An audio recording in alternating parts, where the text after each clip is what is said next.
Kevin McCarthy was an early architect of the Republican majority. Washington, AP.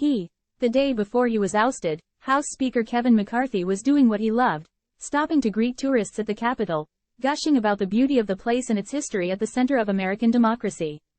On Wednesday, McCarthy's House was shuttered, his Republican majority in chaos and unable to legislate for the foreseeable future, with grave ramifications for the U.S. experiment in governing.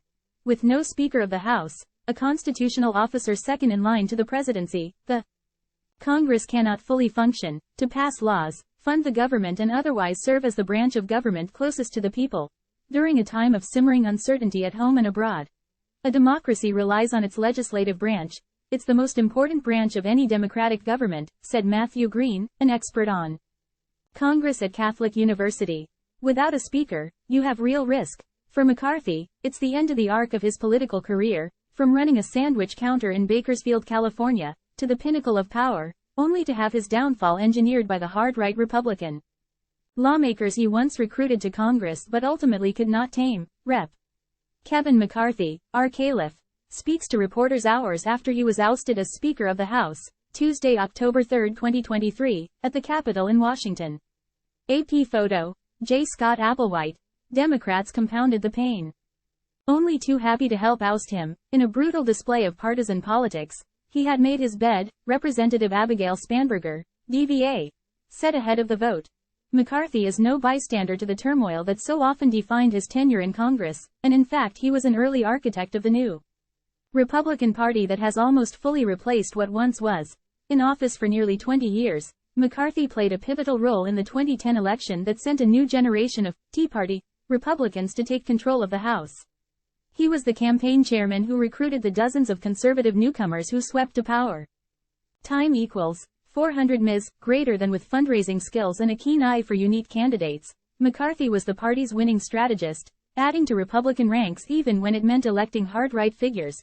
Part of the trio of young guns, with Majority Leader Eric Cantor and future Speaker Paul Ryan, McCarthy and his political operation were crucial for the party as he crisscrossed the country with an extensive base of connections to wealthy donors.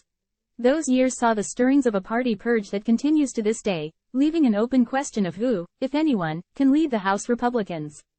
Time equals 400 Ms. Greater than. Then Speaker John Boehner tried but failed to corral the newly conservative flank, enduring a U.S. debt default crisis, a prolonged government shutdown and a fiscal cliff that put the country on edge, before he was ultimately chased to early retirement by the same threat that would befall McCarthy.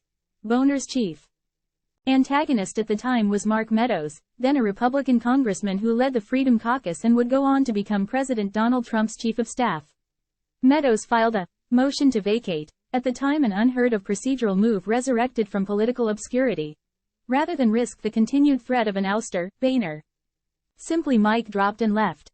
A California Republican, McCarthy was never considered much an ideologue. Rather, he positioned himself as a Reagan Republican, part of a generation that came of age during Ronald Reagan's presidency, captivated by a more sunny side telling of the American experience. Time equals 400 Ms. Greater than. That lack of a firm ideological footing in far-right politics cost McCarthy the Speaker's gavel when he first reached for it, after Boehner's ouster in 2015, as fellow Republican lawmakers viewed him as insufficiently conservative at best. Others viewed him as operating without a political compass. He abandoned the Speaker's race to Ryan, who was chased from the office a few short years later as he came up against the right flank during the Trump era. All three of them were chased out, Senate Majority Leader Chuck Schumer said Wednesday. Speaker Boehner, Speaker Ryan and now Speaker McCarthy have all learned the same lesson. You cannot allow the hard right to run the House, or the country.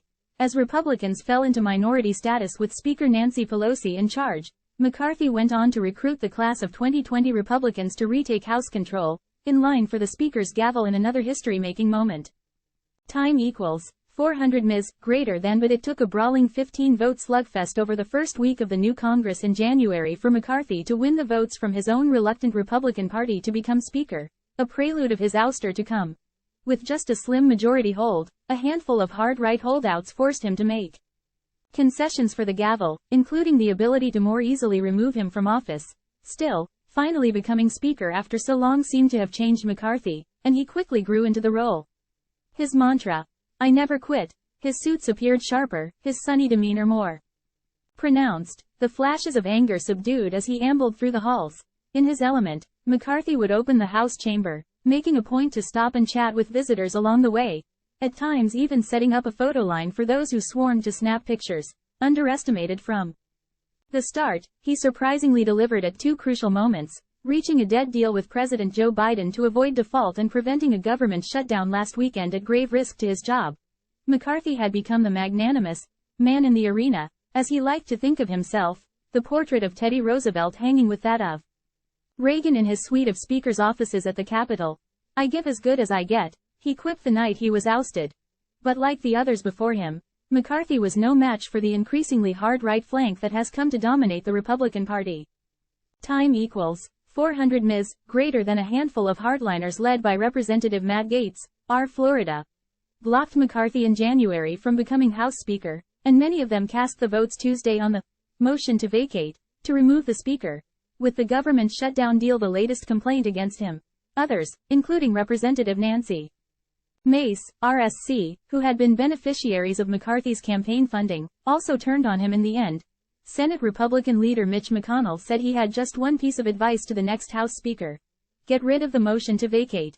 It makes the Speaker's job impossible, he said. The American people expect us to have a functioning government. McCarthy bitterly unleashed on his foes and intimated he would use his vast campaign sums in the future to wage primary candidates against them as he tries to steer the Republican Party back to some earlier vision of itself. Time equals 400 Ms. greater than, they're not conservative, McCarthy railed in a rambling press conference on his way out. Evoking Reagan, he said of his foes, "They don't get to say they're conservative because they're angry and they're chaotic. That's not the party I belong to." McCarthy had taken great pride in reopening the House this year after pandemic closures and the January 6, 2021, attack on the Capitol, the People's House, he would say. But after 9 months on the job, one of the shortest speakerships in history, the leader who said he would never quit did just that, announcing he would not try to regain the gavel as the House closed up. Time equals 400 Ms. greater than Rep. Kevin McCarthy, R. Caliph, leaves the House floor after being ousted as Speaker of the House at the Capitol in Washington, Tuesday, October 3, 2023. AP photo, J. Scott Applewhite.